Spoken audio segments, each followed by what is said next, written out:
قوله تعالى كنتم خير أمة أخرجت للناس قال أنتم تتمون 70 أمة أنتم خيرها وأكرمها على الله تعالى رواه الترمذي وابن ماجه والدارمي وقال الترمذي هذا حديث حسن বাহিরের মাইক কি চলে না? তাহলে ঈশার ওই আজানের ক্ষতি হবে না নামাজে? দরকার কি বাইরের মাইকগুলো বন্ধ করে দেয়, হ্যাঁ ক্ষতি না হয়।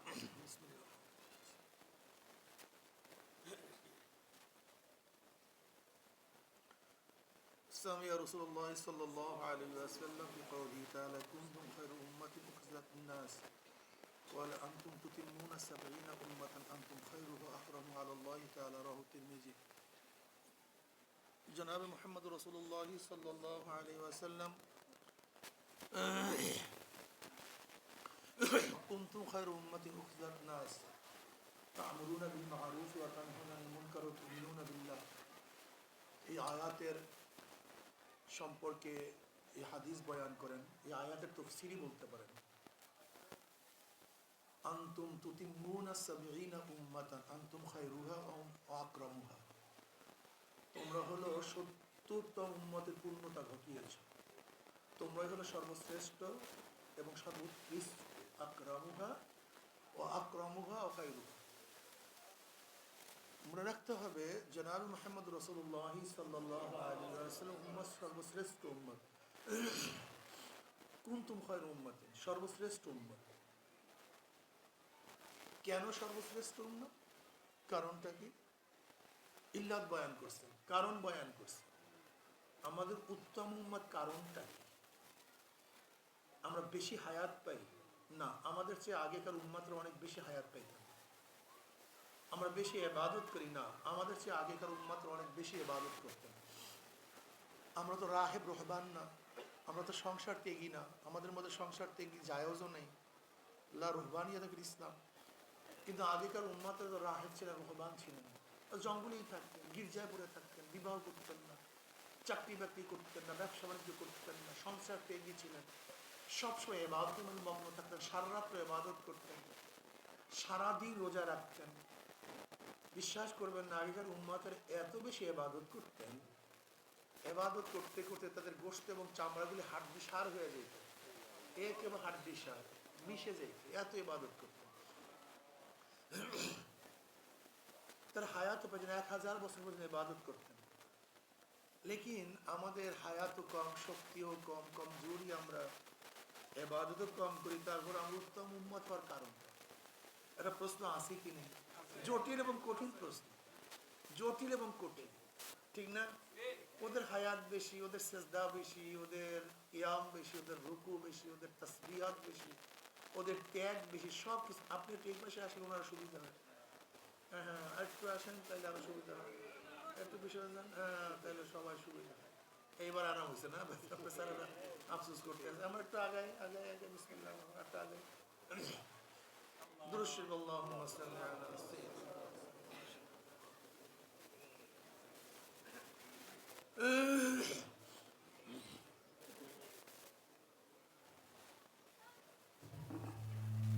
এটা বন্ধ করে দেন, বন্ধ করে দেন, বন্ধ করে দেন, এটা বন্ধ করে দেন। আল্লাহুম্মা সাল্লি আলা সাইয়্যিদিনা। এর মূল কারণ হলো আমাদের মধ্যে 2টা গুণ থাকার কারণে। কয়টা গুণ? আমরু বিল মারুফ ওয়া নাহয়ু আনিল মুনকার। কুনতুম খায়রা উম্মাতিন উখরিজাত লিন-নাস, তোমরা সর্বশ্রেষ্ঠ উম্মত, তোমাদেরকে বের করা হয়েছে কাদের জন্য? উখরিজাত লিল মুমিন, উখরিজাত লিল মুত্তাকিন, উখরিজাত লিল মুসলিমিন না, উখরিজাত লিন-নাস। কাদের জন্য? মানুষের জন্য। কাদের জন্য ভাই? তার মানে নবী মুহাম্মদ সাল্লাল্লাহু আলাইহি ওয়াসাল্লাম উম্মত গোটা মানব জাতির জন্য কল্যাণকার, গোটা মানব জাতিকে রাহনুমাই করবে, গোটা মানব জাতিকে পথ প্রদর্শন করবে, গোটা মানব জাতিকে খেদমত করবে, গোটা মানব জাতিকে তার আশ্রয় প্রদান করবে। গোটা মানব জাতির কল্যাণের জন্যই, গোটা মানব জাতির কল্যাণের জন্যই আমাদেরকে বের করা হয়েছে। উখরিজাত লিন-নাস।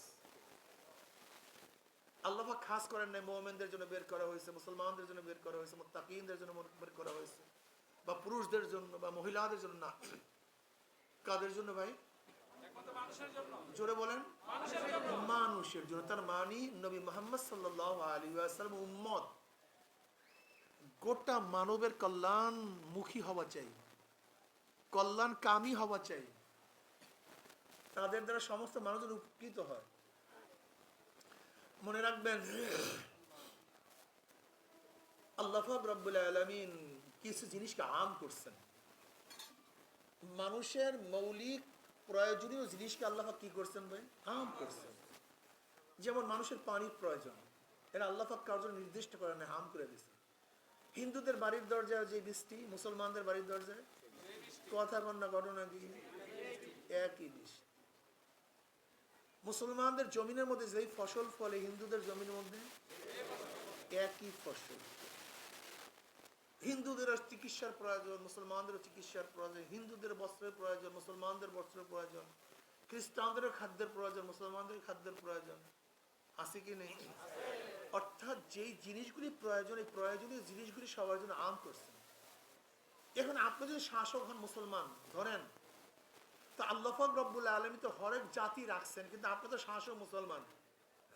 আপনি কার প্রতিনিধি? আল্লাহর প্রতিনিধি। খলিফা মানে কি? প্রতিনিধি। খলিফা মানে কি? প্রতিনিধি। কার প্রতিনিধি? ইন্নী জাইলুন ফিল আরদি খলিফা। আমি আমার একদল প্রতিনিধি দুনিয়াতে প্রেরণ করতে চাই। কার প্রতিনিধি? খলিফা মানে প্রতিনিধি। তা আমরা কার প্রতিনিধি? তার প্রতিনিধির কাজ কি? যার প্রতিনিধি তার কাজকে আঞ্জাম দেয়া, তার ব্যক্তিগত কোনো সত্তা থাকে না। এর জন্য খেলাফত কাকে বলা হয়? খেলাফত কি জিনিস? খলিফা যেই কাজগুলি করেন তার নামই খেলাফত। ওয়াজ কি জিনিস? ওয়ায়েজ যাক বলেন তার নাম কি? ওয়াজ। কিতাবত কি জিনিস? কাতেব যা লেখেন তার নাম কি? কিতাবত। বক্তৃতা কি জিনিস? খতিব যা বলেন তার নামই বক্তৃতা। বক্তৃতা আগে না খতিব আগে? কিতাবত আগে না কাতেব আগে? তা আমরা তো খলিফা প্রতিনিধি, তা একজনের প্রতিনিধি হওয়া তো লাজেম। সেই প্রতিনিধি আমরা কার প্রতিনিধি? মাশাআল্লাহ। তা আল্লাহ পাকের প্রতিনিধিদের এরা হলো খলিফা। এরা কি? খলিফা। আমরা কি কায়েম করি? খেলাফত। খেলাফত জিনিসটা, খেলাফত কাকে বলা হয় আমরা অনেকে বুঝিও না। খলিফা যেই কাজটা করে তার নামই খেলাফত। খলিফা তার নাম কি? খেলাফত। ঠিক না? খলিফার কাজটা খেলাফত, খতিবের কাজটার নাম হলো খুতবা। এখন খলিফা যে খেলাফতটা প্রতিষ্ঠা করবেন, যার খলিফা, যার প্রতিনিধি, তার বাইরে সে কোনো খেলাফত করতে পারেন না, কোন আইন প্রণয়ন করতে পারেন না। কেন? এই শক্তি তার নেই। বুঝাতে পারিনি? একজন খলিফা, যার খলিফা, তার বাহিরে কিছু করার অধিকার রাখি না। এর জন্য আমরা আল্লাহর আইনের বিরুদ্ধে কিছু করতে পারি না। কথাটা বুঝাতে পারছি? তা আমরা কার খলিফা ভাই? এটা মুতলাকান। খলিফার আবার দুই অর্থ। একটা ইমামতের খলিফা, আর হলো যে ব্যক্তি মুমিন তাকেই খলিফা বলা হয়। খলিফার কয় অর্থ ভাই? আমরা সবাই খলিফা। ইন্নী জাইলুন ফিল আরদি খলিফা, এই দিকটা আমরা সবাই খলিফা। আসলে খেলাফতের মূল দায়িত্ব হলো ইমামত। এটা কি? ইমামত। এই ইমামতের দায়িত্ব সবাই নেয় না। ইমামতের দায়িত্ব আল্লাহ পাক